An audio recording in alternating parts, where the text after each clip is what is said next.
So we'll do the Torah portion, and hopefully I've got it short enough that we can do that, because I want to tie it into last night's lesson from the Song of Songs. But in the past couple of weeks, you guys were asking about the name of the other mountain that's located in Israel, that's in that list of possible locations of Mount Sinai. And I went back and I found some papers that Dr. Tabor had referenced. And then I also found a very short video on YouTube. And I'd like to show that to you at the end. We won't do it while the recording's going just because of copyright. I'll have to stop the recording before that, but I can put the link in for anybody who isn't in the live class but would still like to see the video. And the point is not to convince you that this is the historical Mount Sinai, because if you look at all the different competitors that are in the running, each of the archaeologists from that particular location will give you pretty good reasons why that other location isn't it and why this must be it, which they sound a whole lot like us sometimes when we argue about the fine points of the Torah. But I don't think it really matters at this point which one is the true historical Mount Sinai, because as you'll see in this little video, it was an important location to people over thousands of years, and it became a cult center, which was the problem with the bronze serpent. It had a history, it had a positive, in some respects, spiritual history for healing, but then over the centuries, they came to worship the object itself, and it became a cult object. And so if this is the historical Mount Sinai, you can see at some point it became a cult object that people who weren't living by Torah were definitely visiting the place, perhaps hoping to tap into some spiritual residue that was there or whatever. Who knows why these locations are picked. I suspect it's a toss-up between, truly something that is going on in spiritual realms that can be positive, if you're living according to the word and living in obedience. And on the other hand, it may also be a place where there's more sinister spiritual activity that people are trying to tap into, like we talked about with Bilam and Balak, trying to tap into the wrong realm in order to obtain that power. So I'll save that for the end and just let you take a look at it, because I don't remember if it's in this particular clip, but what interested me about this location was because it matched with what we were studying last week about the two fires, the heavenly fire coming down, and then the heart of Israel burning all the way up to the heart of heaven. And then it talks about how the water dripped down, and then how the water flowed out of the mountains. And then it says, or Deborah specifically says, this Mount Sinai. And this particular location does have a cistern at the top of the mountain. And that's what interested me. What I don't know is if the clip I picked out actually shows that video. If not, you can get on YouTube and key in the name of the mountain, which is Karkum, and you'll come up with all sorts of stuff. And it'll even lead you to all the other possibilities for Mount Sinai. That's what I've noticed. When you search on a term, it links everything together. So it'll take you to the place in Saudi Arabia. It'll take you to some other possibilities. Let's go ahead and get the lesson itself started.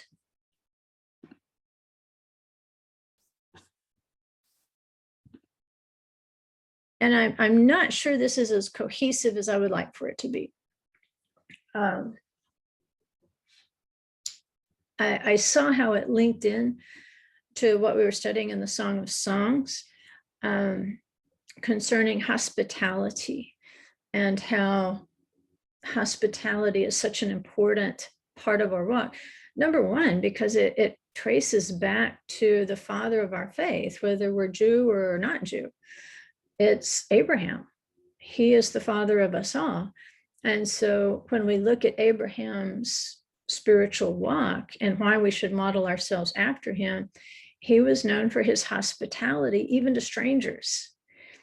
And I pulled up some scriptures that shows you how, when you're hospitable, presumably in some of the context, the person you're being hospitable to is somebody of like faith.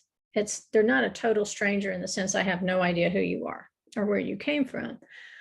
But it seemed that Abraham welcomed everyone equally because he was considered in Jewish tradition to be a type of evangelist. It talks about how Abraham and Sarah made souls in Haran. In other words, they added to their camp by preaching this one God out of, the pantheon that had erupted in the earth after the flood. So hospitality is a huge part of our spiritual, not just obligation, but it's also our privilege when we realize some of the beautiful things that a like-minded stranger especially can introduce into our home. And I tell people a lot of times, when I look back of all the visitors we've had to our home, especially on Shabbat, they've left something of themselves that's very good in this home. They've beautified our home with their presence on Shabbat. And so for us, it was a privilege as much as it was hospitality. So I'm calling this the 2x4 generation. And actually, it's not the 2x4 generation I want to talk about. It's the next generation after the 2x4s. And I heard that from Rabbi Lux on Sunday. He talked about the difference in the two generations of the wilderness. And the first generation, he called the 2x4 generation. So we'll see why here in just a second. And this is your memory book. We're starting a new book of Torah, and it dawned on me because of the way we did the portions last week, where we basically made it 2 Song of Songs lessons, that you didn't get a final entry for your memory book for Bamidbar. So I'll try to remember to go back and do that before next week. So if you want to add that in, you can. Or you can just make them up on your own. It's matot and maseh. Sometimes it's easier to remember things when we make up the sentences because it demonstrates what we think was memorable about that particular Torah portion. So now we're in Devarim, which means words or things. And I'll show you an example of that, how words and things are really the same thing, because in Hebrew, the word is the thing. It's not just a label, it actually is the thing. And I think you kind of get that when we study these Hebrew roots. So my summary for Devarim, the first Torah portion of Devarim, is that the words of, which is Devarim, words, the words of Devarim recounted the 40-year wilderness journey so the new generation could learn from it. It's going to sound like an extended rebuke of Israel, but we want to look at why it sounds like that and how this generation is receiving this rebuke differently from their parents and their grandparents. So here's the tip of the week, and it has to do with the title of the Torah portion.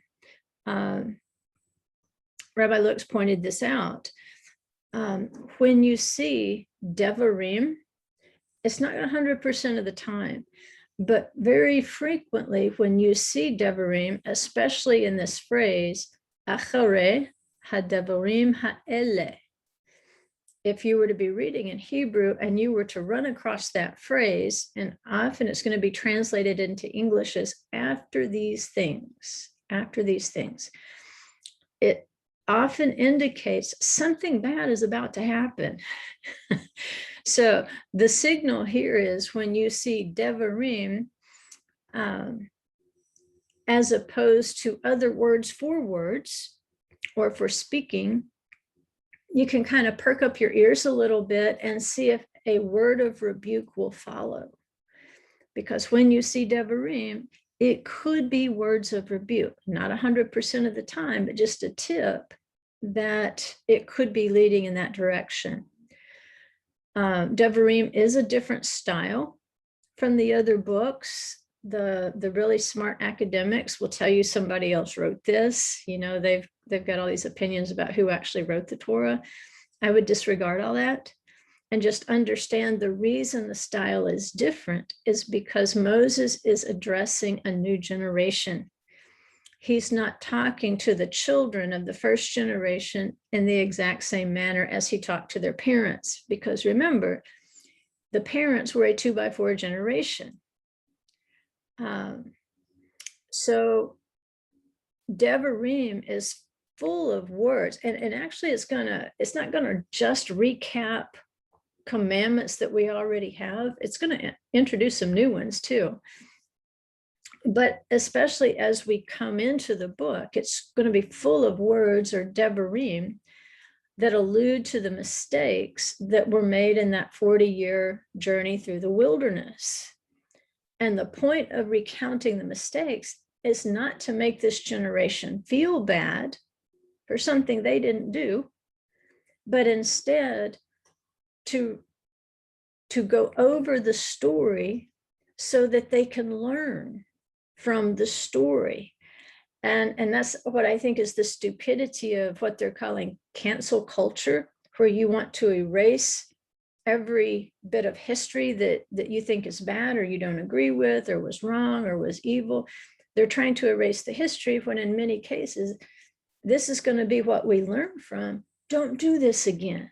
And our pattern is in the Torah itself.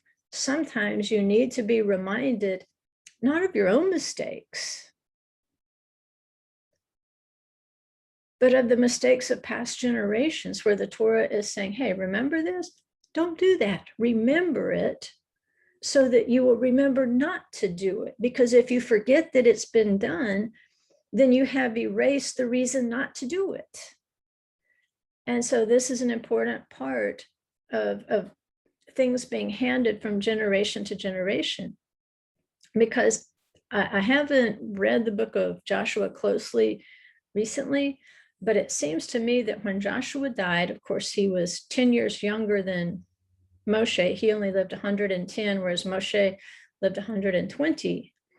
He dies 10 years short, but I don't see him giving the Israelites this travelogue to the new generation being born into the land. And what we do learn from Joshua, I do remember this, is that the generation that followed Joshua, they were absolutely true to their faith. But the very next generation fell into the worship of the Baals. And I wonder, if he didn't, why wouldn't Joshua have done the same thing Moses did, which is to speak to that new generation and to remind them of the past mistakes so that they could learn from them and say, oh yeah, this is important, because if we do the same things, if we make the same mistakes, then we're going to fall in under the same curses. So at any rate, Devarim words, it's Torah portion number 44. And the little picture I pasted up there for you is the Arnon River, where a lot of this is taking place in this particular Torah portion. And I pasted in the first phrase of Devarim 1:1 so that you could see this particular phrase that the rabbi was talking about, where if you see this phrase, in this case, it's not acharei hadevarim ha'ele, it's just ele hadevarim, very close. Ele hadevarim asher diber Moshe el kol Yisrael. These are the words. And so words are things and things are words in Hebrew. And so when we see ele hadevarim, then we know we're about to hear something of rebuke. And that's exactly what follows. Okay, so here's the question. And I think I've kind of answered it for you already. What's different about the way Moses delivers the words, especially here in the opening part of Devarim? One of the answers is in his travelogue, sometimes he will use placeholders for an event, and it forces you to think about what he's talking about. And it really only works in Hebrew, by the way. The hints he's giving are Hebrew hints, so we don't pick up on it so much, but I want to point it out to you. He's using things like, remember Tophel and Lavan. Okay, Tophel and Lavan, are these actual places or events, or are these simply hints? And the commentators say these are hints. They force you to, because there is no place in scripture named Tophel. There is no place named Lavan. But there were events that centered around these concepts. Tophel, it's quarreling, it's complaining, it's slander, it's exactly what the Israelites did at specific places with their quarreling. So when he says Tophel, it's not necessarily a place he's talking about, it's their behavior at a place. And so this generation, they can get the more subtle hints from the text than their parents, which he says is the 2x4 generation. You had to hit them upside the head for them to get, the point. This second generation, they're much more, I don't want to say advanced, but they're much more mature in the way that they receive the words from Moses. Saying Lavan was a way of reminding them about the manna, which was white, it was Lavan, and how they complained about the manna. So rather than explicitly pointing out every time they quarreled and slandered and complained, Tophel, about the manna, which was Lavan or white, he's hinting to them, because this is a generation with a brain that doesn't have to be jump-started with a 2x4. He's much more subtle because they can read the deeper meanings. They've studied with him. Their only experience is with Moses as a leader and as a teacher. And this is why he was calling that first generation the 2x4 generation, because even if you did hit them upside the head with a 2x4, like with a plague or with scorpions or with serpents, if they started vomiting up quail, if it came out their noses, even if you hit them in the head with a 2x4, they would still argue, they would still rebel, they would still shift the blame to someone else, and they would still complain. This generation is standing here silently receiving this travelogue of rebuke from Moses, and you don't hear a peep out of them. You don't hear a peep. My second question, I've got two here. What is different about this generation receiving the words, the Devarim? Like I said, they're silently receiving this. And they at any point could have spoken up and said, excuse me, Moses, excuse me, I have a question. Aren't you talking about our parents? Because we never did those things. That was our parents or our grandparents. You don't hear anybody, interrupt Moses and say, hey, I didn't do that. Why are you pinning that on me? Don't pin that on me. No.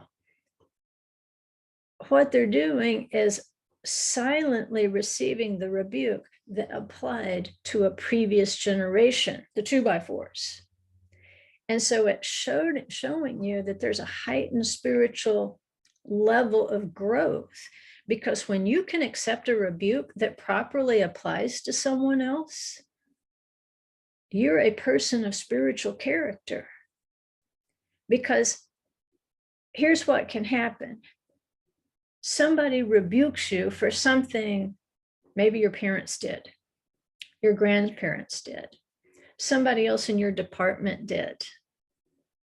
Maybe one of your kids did it, different generation. And you can always stop them and say, excuse me, I didn't do that. I think you're talking about so-and-so. But a person who will stand there and silently accept the rebuke, number one, they're not made of offense Velcro. And what do I mean by offense Velcro? there are some people, even if you say something nice to them, if you compliment them, if even the statement is neutral, that they are so covered in Velcro that any Devarim, any words, whether of rebuke or not, they're automatically going to stick to them as an offense. And you end up just not wanting to talk at all around a person like that, because they can take anything you say and make it offensive. But this generation is standing there saying, okay, Moses, we trust you, that the Holy One has given you these words to speak to us, and we can learn something from it. Even if they didn't do it, they're standing there silently because they believe they can learn something from someone else's rebuke. That's the difference. And when we grow to that point where we can stand there and let someone rebuke us for something we didn't do and say, you know what, I don't think I really deserve this, but you know what, the Holy One believes that I can learn from this, that I can learn from someone else's mistakes, that I need to be reminded of that generation's mistakes. And in many cases, the Israelites needed to repent of the sins of previous generations. It wasn't their sin, but they still needed to acknowledge that, because if they didn't acknowledge it, there was a much greater chance that a succeeding generation would fall back into it. And so they will accept rebuke as something to learn from, not something they have to internalize and say, oh, I feel so bad because, you know, you're rebuking me and I don't deserve it. They're way beyond whether they deserve it or not. They're in a spiritual place where they say, whether I deserve it or not, I can still learn something from it. And we're still reading those words today, learning something from it. Great lesson. So how do we know that second generation, they were accepting Moses? I call it a critical analysis of their 40 years in the wilderness, but they weren't really guilty of what Moses was saying. Joshua 1:16 through 18. At this point, Joshua has taken leadership of the nation, and he's been encouraging them about the journey ahead into the promised land. And this generation answers Yehoshua, saying, all that you have commanded us, we will do. All right, that's an echo of the words at Mount Sinai. All that you have spoken, we will do, and we will hear. And now they answer Joshua the same way. All that you have commanded us, we will do. And wherever you send us, we will go. Now, the 2x4 generation said that, they just didn't do that. But this generation says, just as we obeyed Moses in all things, so we will obey you. Only may the Lord your God be with you as he was with Moses. Anyone who rebels against your command and does not obey your words and all that you command him shall be put to death. Only be strong and courageous. So they're not lying right here. The second generation has obeyed Moses in all things, and now they're saying, we will transfer that obedience to you, Joshua.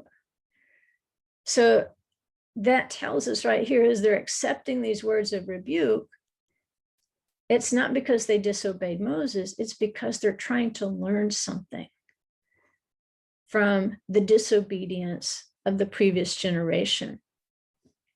And I brought this up in a previous lesson, I think 2 or 3 years ago. But silence, it's supreme confidence in the salvation of Adonai. Remember how many times they tried to provoke Yeshua at his kangaroo trial? And he just was quiet. He was just quiet. He would not answer them. And there's no rule that says if somebody asks you a question, you have to answer it either.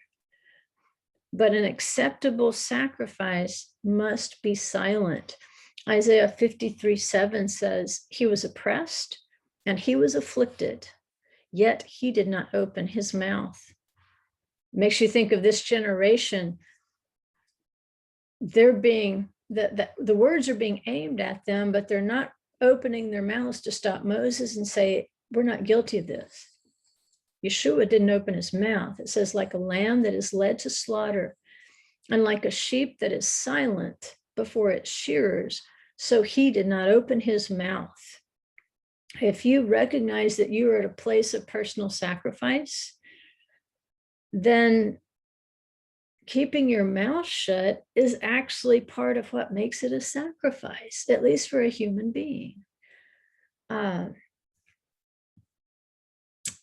The point is, and I think this, I can't remember which Torah portion it was in, but I pulled it out of a previous Torah portion because it had to do with the silence of the sacrifice. It was probably somewhere in Vayikra. But it says the sacrificial animal does not have the ability to voice his thoughts concerning his sacrifice. The animal's not going to talk to you while you prepare him, when you select him from the others, when you lead him to the temple, when you take out the knife to cut his throat, when you take out the bindings to bind him to the altar. He's not going to say much. I have taken a lamb to slaughter before, and they'll fight you until you catch them. And then they just go limp. They don't have a conversation with you. And so when it comes to the things of the Spirit, there's a time to speak and there's a time to be silent. What technology has created for us is kind of an end around to a previous time when a person could just be silent and meditate. Because so many times when we're offended via technology, via Facebook or Messenger, or somebody sends us a text message or a nasty email, previous times, if somebody sent you a nasty letter, it would be days before you could respond to that person, even if you sat down immediately and dashed off a reply and put it in the mailbox the same day. It would still be days, if not weeks, before they would receive your reply. And it gave you time to be silent, to meditate, and to get your head right as it concerned those offenses.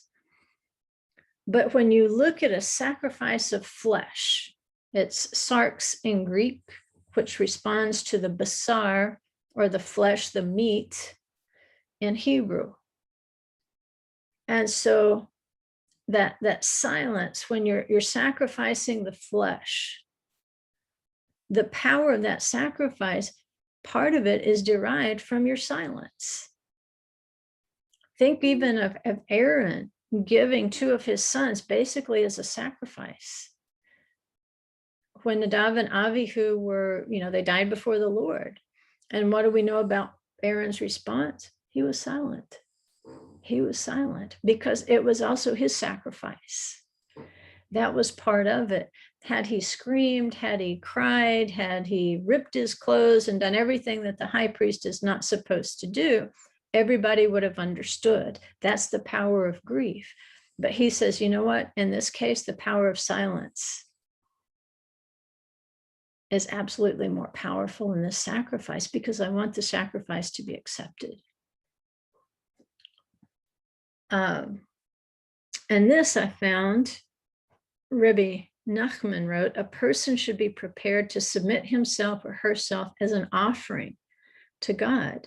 Just as an animal cannot speak, we too preserve silence. This is the exact point of transformation. We have the capacity to speak, but we practice tzimtzum. And in Hebrew, tzimtzum is just kind of a withdrawal. It's not a depression. It's not the same thing. We would call this maybe self-assessment, contemplation, meditation. And even though our tendency is, if somebody insults us or slanders us, it's to strike back immediately. What he's saying is, you know what? First of all, be silent, because if this is a situation where you're being asked to be a holy sacrifice, if you can take it to a level beyond, this person just slandered me or insulted me, and I have to correct them. I have to set the account right here. If you can take it up a level and says, okay, number one, let me be silent. Let me think about what I just heard. And the more time you give it, I've found when I know I've been insulted, sometimes, when people insult you and they don't know that you know. That's, again, the nature of technology. Sometimes we know when we've been insulted, even though it wasn't direct. Give it time. And the more time you give it, truly, the more you're going to learn from it. It doesn't mean you're guilty of what they said. But through that practice of withdrawing into yourself first, what you do is you think about the person. What would have motivated this person to do that? What pain are they responding to? What's going on in their own lives that would cause them? What lack do they have that they would feel the need to strike out at me? And then you do what Yeshua did. You start making excuses for them. Forgive them, Father. They don't know what they were doing. If they really knew what they were doing, if they really knew what was happening in spiritual realms when they used these words, they would never use them.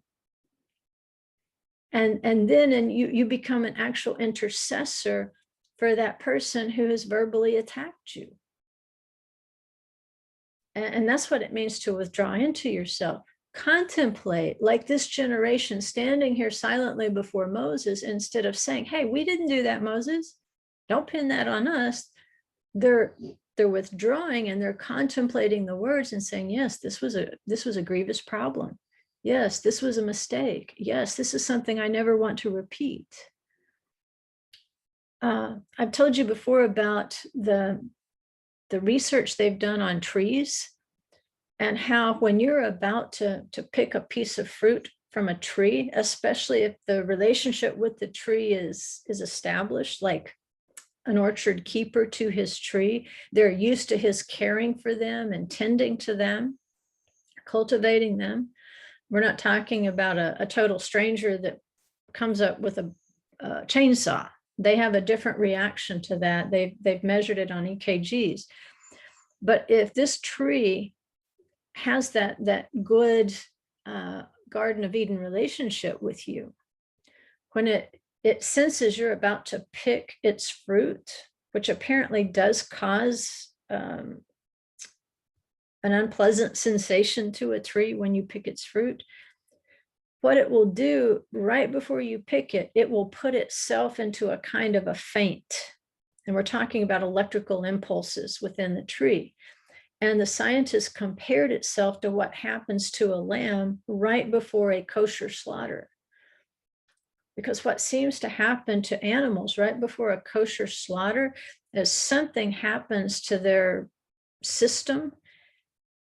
And they're not literally fainting, but it's having the effect of a faint that takes away the pain of the slaughter. And they say a tree, when you're about to pick its fruit, the response it has is something very much like that. It kind of faints and it doesn't feel the pain of your picking its fruit. And the point I'm making, not that it matters how a tree reacts when you pick it, the tree doesn't scream when you pick an apple. Imagine if you had an apple tree in your yard and you went out to pick an apple, and every time you picked an apple, it screamed at the top of its lungs. Trees don't do that. And so if people are like trees and trees are like people, then that's another lesson. Sometimes remaining silent while somebody picks our fruit of mercy and peace, that's part of being a sacrifice, because we are growing and learning when we yield that fruit and don't scream about it. I've let people pick my fruit before, but I definitely screamed when they picked it. Maybe not to them, but I screamed to somebody. And my goal now is do way less screaming when somebody is tapping in to my long suffering or my patience. So I'm going to switch gears a little bit right here. I want to look at three nations that are mentioned repetitively in this Torah portion. Edom, which we've been talking about in past weeks, Moab, and Ammon. Of course, we know the Edomites are the descendants of Esau, the red one. Moab and Ammon are descendants of Lot. So they're all related. These guys are all brothers and cousins and so forth. Second cousins twice removed or whatever, but they're still brothers. And this is the way Moses addresses them when he sends the messages to them, asking permission to go through their territory, saying we won't take anything without paying for it. We won't mess up anything without paying for it. And so these three nations are mentioned repetitively, and they each have specific commandments concerning how Israel is to treat them. Moab gets a little bit harsher treatment than Ammon, even though they're descendants of Lot, they're descendants of the two daughters. And they say Moab's tendency toward lewdness, as we saw with the Moabite and the Midianite catastrophe at Baal Peor, is because the older daughter was so explicit when she named her son Moab, which means from the father. It's like publicly saying this is the son of an incestuous union. But Ammon, the son of my people, is a much more modest way. And they say that's the reward of Ammon and the younger daughter's modesty, because they are spoken of a little more favorably in scripture than the Moabites. But each of these, they are mentioned repetitively. Deuteronomy 1:5, it even says beyond the Jordan in the land of Moab. Moses undertook to explain this law. So he's even geographically saying this rebuke is taking place in the land of Moab. And on his travelogue, as he continues down in verse 8, he says, we turned and went in the direction of the wilderness of Moab. And the Lord said to me, do not harass Moab or contend with them in battle, for I will not give you any of their land for a possession, because I have given Ar to the people of Lot for a possession. And that's why I had that little picture of the Arnon River. You can see here Arnon. But the commandment here is don't harass them. Okay. And there was a principle of harassment definitely between nations at that time. You didn't necessarily have to conquer them to harass them and make their lives miserable. And you could sabotage things. You could sabotage a field, set it on fire. You could sabotage a vineyard. You could sabotage the flow of water. And so he says, don't harass them and don't go to battle with them. Now, he doesn't tell them they can't defend themselves should Moab come against them, but he says, I don't want you going on a war of aggression against them, because their land is their land. And I have given it to the people of Lot for a possession. The only way Israel could take the land of Moab is if another nation defeated Moab in battle and took possession of some of their territory. Then it was allowed for Israel to defeat, like Sihon and Og. They had taken Moab's territory.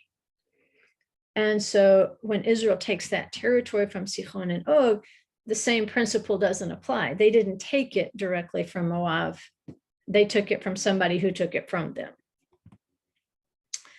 In verse 16, it says, so as soon as all the men of war had perished and were dead from among the people, the Lord said to me, and this is how we know it's second generation, not the 2x4 generation, which he's calling the men of war.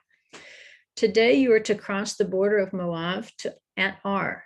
And when you approach the territory of the people of Ammon, do not harass them or contend with them, for I will not give you any of the land of the people of Ammon as a possession, because I have given it to the sons of Lot for a possession. So he says, as I instructed you about Moab, don't harass them, don't go to war against them, don't contend with Ammon either, because what I've given to them, I've given it because they are sons of Lot. They're kinfolk of Abraham. And they say this was a reward to Lot, because even though we tend to see him as, very weak spiritually, they say the one thing he did do is when they went down to Egypt and Abraham pretended to be Sarah's brother, that Lot kept his mouth shut. He didn't rat out Abraham. And as a reward for not ratting out Abraham, which would have probably gotten him killed, this is the reward for his descendants, is that their possession can't be taken away from them.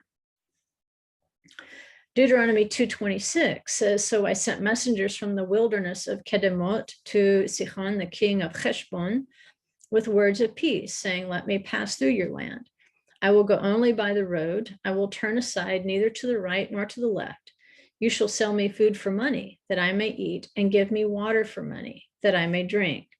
Only let me pass through on foot, as the sons of Esav, who live in Seir, and the Moabites, who live in Ar, did for me, until I go over the Jordan into the land that the Lord our God is giving us. And so again, he's bringing in the Moabites, the Edomites, and saying that part of crossing into Israel, part of that journey is passing through the territory of Esau or the Moabites or the Ammonites without doing harm. So what was the problem with Moab? Why are they treated more harshly than, say, Ammon? Well, we have to go all the way to chapter 23 to get the rest of the story here, but we can. Deuteronomy 23:3. No Ammonite or Moabite may enter the assembly of the Lord. None of their descendants, even to the 10th generation, may ever enter the assembly of the Lord, because they did not meet you with food and water on the way when you came out of Egypt. And because they hired against you Balaam, the son of Beor from Petor of Mesopotamia, to curse you. All right, so this explains, they're both kind of shut up in this particular status, not until the 10th generation, or even to the 10th generation, because neither Ammon or Moab met you with food and water. What Moab did a step farther, he mentions, is they hired Balaam to curse you, to try to invoke sorcery against you. He says, nevertheless, the Lord your God was unwilling to listen to Balaam, but the Lord your God turned the curse into a blessing for you, because the Lord your God loves you. You shall never seek their peace or their prosperity all your days. You shall not loathe an Edomite, for he is your brother. You shall not loathe an Egyptian, because you were a stranger in his land. The sons of the 3rd generation who are born to them may enter the assembly of the Lord. Well, that's interesting, because the 10th generation, Ammon and Moab. But he says, on the other hand, Edom and Egypt made them into slaves. Edom goes out against them with a sword, or threatens them with swords. They don't actually do it, but they do threaten them with swords. How is not meeting them with bread and water worse than enslaving somebody or threatening to kill them with a sword? Well, the explanation is that when you enslave somebody, or when you take their life with a sword, or at least threaten to, you're trying to kill their body.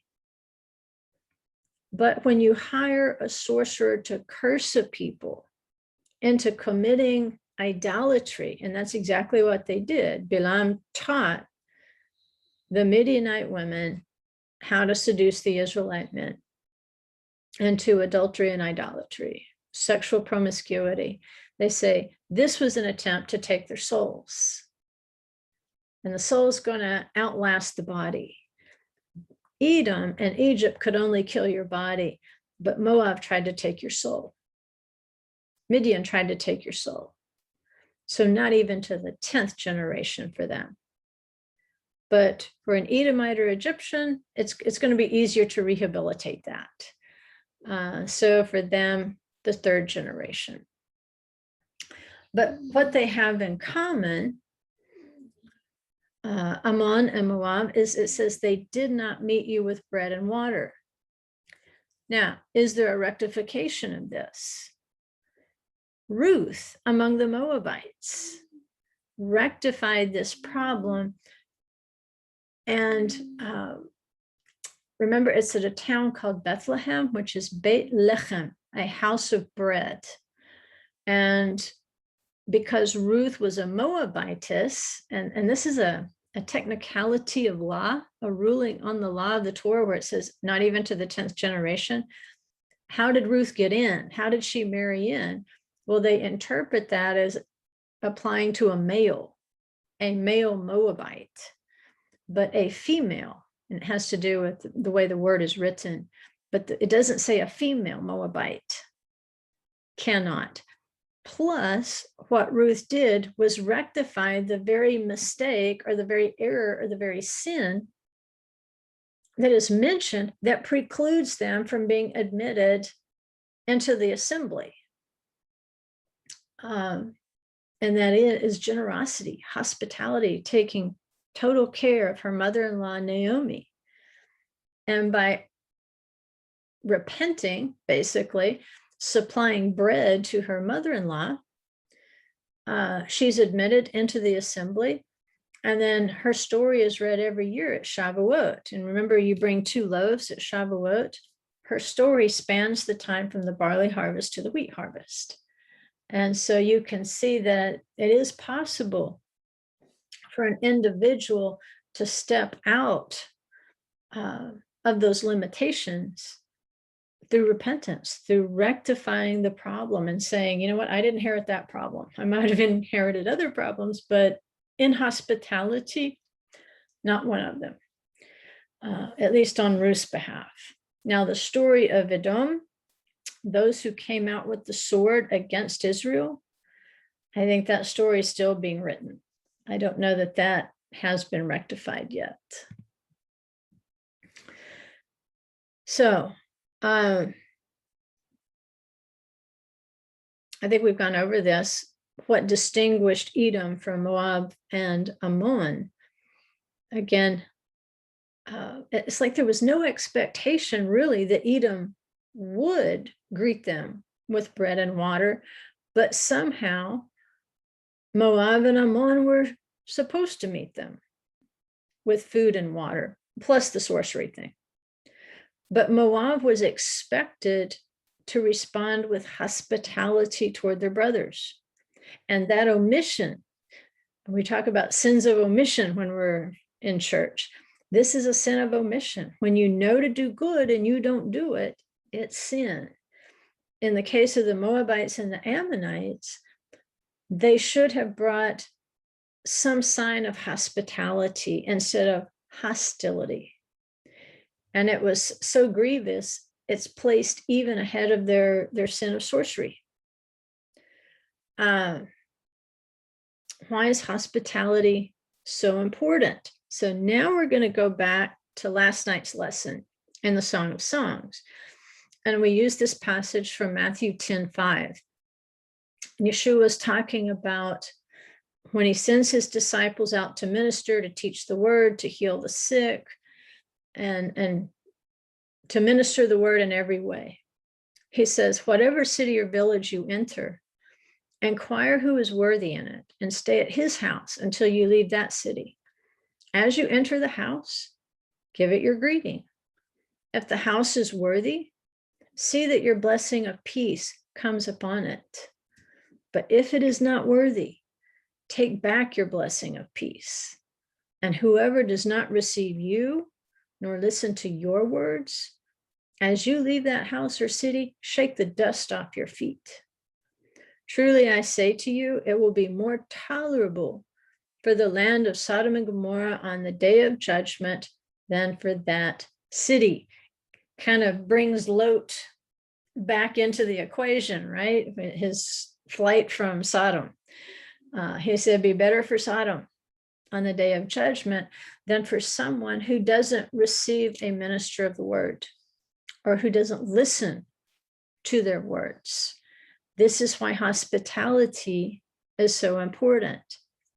And last night we learned the history of a little town in Galilee called Usha, and how at a time when the Torah was in grave danger of being lost, of the historical understanding, interpretations, applications of the Torah just being dispersed and dissipated in the Jewish exile after 135 in the Bar Kokhba revolt. The Jewish sages in the Galilee got together and they sent a message to the elders of all the towns in Galilee and said, anyone who has learned, come and teach Torah, and let anyone who has not learned come and learn, so that we can pass what we received from the generation before us, we can pass it on to the next generation. Because what they would have received was firsthand knowledge, probably, of what went on in the temple, because the temple was destroyed in 70 AD, and this would have occurred after 135 AD. And so the knowledge of temple services was falling out. I mean, people were dying that would have known anything about it. So they're passing this information on. And they're saying, let us, if we can teach Torah, let's go teach it to the next generation. If they don't know, let them come and learn so they can pass it on. And the citizens of Usha and another city called Yavne, they hosted these meetings of the teachers and the students who had come specifically to teach and to learn Torah. Basically a last-ditch effort to save thousands of years of Torah scholarship. And this tiny little city, right now, I think we said the population was 553. It was tiny then, and it's tiny today. But they provided all the teachers and students with food, drink, and lodging. And so the sages and the students, when it was time to leave, they were so grateful for the hospitality that the little city had provided for them that they left. They refused to leave without blessing the town. And I pointed this out last night. Yeshua had taught this pattern to his disciples over 100 years before. And that passage we just read, if you go to a town and you're going to minister the word, teach the word, heal the sick, apply that living word, then it's your obligation to bless that home. And that's what these teachers, they were so grateful. And the students were so grateful. They made a special ceremony to place a blessing on Usha.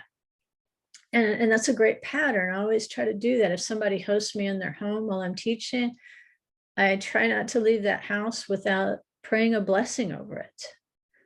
That's the pattern that Yeshua taught his disciples. If they're willing to receive your words, if they're willing to learn a word of Torah with you, then definitely leave a blessing upon them. And this is the pattern they use. Exodus 33:7, it says, now Moses used to take the tent and pitch it outside the camp, a good distance. And that word there is harchek, a good distance from the camp. And he called it the tent of meeting, or the Ohel Moed. And remember, this is following the sin of the golden calf. So he's showing here how the presence, in a sense, has withdrawn from the people because of that. And now they're in the process of building the Mishkan, and the presence will move back in once the Mishkan is prepared. But until then, he pitches it a pretty good distance from the camp.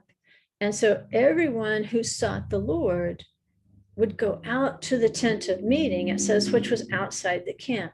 In other words, it wasn't convenient anymore to seek out Moses it took some effort to go learn the Torah. If you wanted to learn from Moses, you had to take a hike.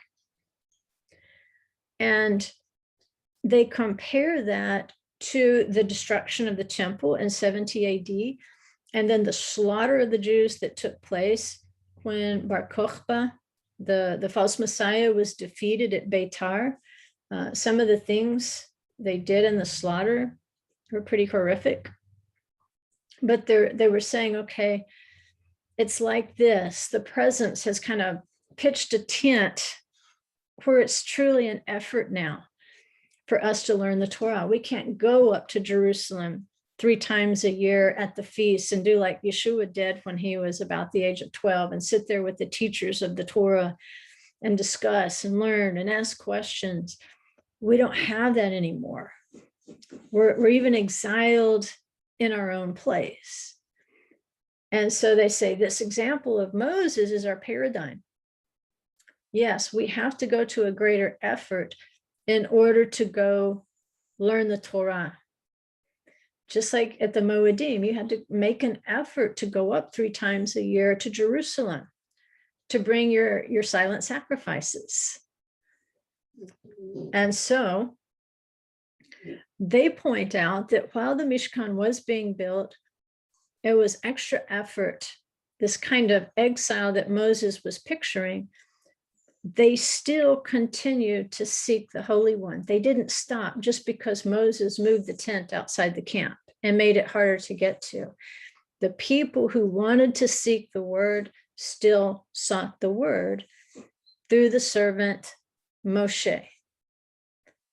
Moshe, their teacher. And so one of the rabbis who attended there, he was actually a resident of Usha. He said, so it was that anyone who sought Moses is not written here. It could have been, but it's not. Instead, so it was that anyone who sought Hashem is written. From here, we learn that anyone who receives scholars is considered as though he is receiving the divine presence. What does he say? When you put forth an effort to seek out the word, and especially to seek out somebody who has learned in the Torah, learned in the Hebrew language of the Torah, somebody who can expound upon things for you, somebody who has the benefit of Torah learning, when you seek that person out, or when you seek those people out, just like at Usha, a big gathering, like a big conference, when you seek those people out and make that effort, what is to be understood is you're not really seeking that person. You're not really seeking those people. It's like the verse says, they were seeking Adonai. They were seeking the Holy One. Moses just happened to be the person in the tent. He just happened to be the Torah scholar. But truly, their motivation is they wanted to connect with the Father himself. And that's, the role of a teacher is to help you connect with the Father himself. Not that you can't go directly into his presence with prayer. That's a given. Not that you can't learn on your own. That's a given. You can. But it's also showing us that there is a benefit to learning with other people. Just like this big conference, this big gathering at Usha, where the demonstration is we won't quit seeking the divine presence just because we're in a type of exile. We've exiled ourselves from the divine presence through our behavior. They say, no, we will continue to seek him. And they figured out about what the distance was. It says in Joshua 3:3-4, that the minimum distance from the ark, which is where the presence resided, the minimum distance they had to keep from the ark was 2,000 cubits. And so they use there that word rachok for the distance, that 2,000 cubits is likely the same as harchek in Exodus 33:7. Remember rachok, harchek. So I say, okay, 2,000 cubits, 2,000 cubits. 2,000 cubits is one meal, which sounds like mile. Pretty close, the Roman mile, but the Roman mile was a little longer. Here's the distance, if that interests you. The meal has been described as a distance walkable in 18 minutes. So in effect, they were told to keep an 18-minute walking distance from the ark, from the presence itself. So they say, okay, how far did the people have to walk out to the tent of meeting to hear Moses teach? Well, at least 18 minutes, an 18-minute walk. They put themselves out. And they're saying if these people put themselves out to walk that distance, then if a Torah teacher comes to you and actually comes into your home, what a blessing. Receive that person with hospitality. That's what he says. If those who traveled only 2,000 cubits to study Torah are considered as having sought God, then you, our brothers, our teachers, scholars of Torah, those among you who troubled yourselves to travel a distance of 10, 20, 30, or 40 mil in order to hear words of Torah shared at a gathering, much more so will the Holy One, blessed is he, not withhold your reward in this world or the world to come. And that's what he's saying. When you put yourself out to gather with people of like kind and like mind, there's reward in that. So that's what Torah is teaching us. You need to trouble yourself. Somebody at Revive came up to me and gave me a list of reasons why they preferred to watch their congregation online so they could stay in their pajamas. And I didn't even know what to say at that point. I mean, I probably had a book to respond with, and I get it. When you have young children, it would be so much easier and so much less trouble not to try to get those babies fed, not to get them dressed, and then get them dressed again when they spill stuff or get into stuff while you're getting the other kids ready. I know, I get that. Or when they poopy their diapers right before you leave. I get that. But that's a pattern of the Torah. Trouble yourself to reach that place of the teaching of the Torah. Trouble yourself to reach the tent of meeting, the Ohel Moed. Trouble yourself to go to the Moedim. Trouble yourself to go to a meeting place of the feasts and those silent sacrifices. We don't bellyache about it, of everything we sacrifice to get there. A sacrifice is something without excuse or complaint. So we need to trouble ourselves to gather with like kind and like mind. And it's a common courtesy. Like he's saying with the Moabites, not even to the 10th generation, just because they would not meet you with bread and water. And you know what the crazy thing is? The Israelites didn't need their bread and water. They already had it. It would have had they even accepted the food and the water, they would have taken very little. They had to have known already. They knew everything about the Israelites, so much so that they were terrified of them. They had to have known about the manna in the well. They knew their food and water wasn't needed, or at least it wouldn't be accepted in large amounts. But they didn't even trouble themselves with that sort of hospitality. They didn't even show the least amount of courtesy, which was a big deal in that day and time, especially in that place. In the Middle East, if you want to see the greatest hospitality in the world, go to a Bedouin tent. They have nothing and they'll give you everything. They know how to show hospitality, especially in the wilderness where there's the least amount available. They will show you the greatest courtesy. And he said, you can't even do that. You don't even have the courtesy of a Bedouin in the wilderness. And you can read some of the rabbinic literature about when people would go up to Jerusalem to celebrate the feasts. how the citizens of Jerusalem would go out to meet them. They would sing songs and they would bring them refreshments. So when those pilgrims would arrive, they were always greeted with hospitality. It's a principle of the Torah. And so again, when somebody comes into our congregation, into our synagogue, or when we host somebody, we need to extend those courtesies.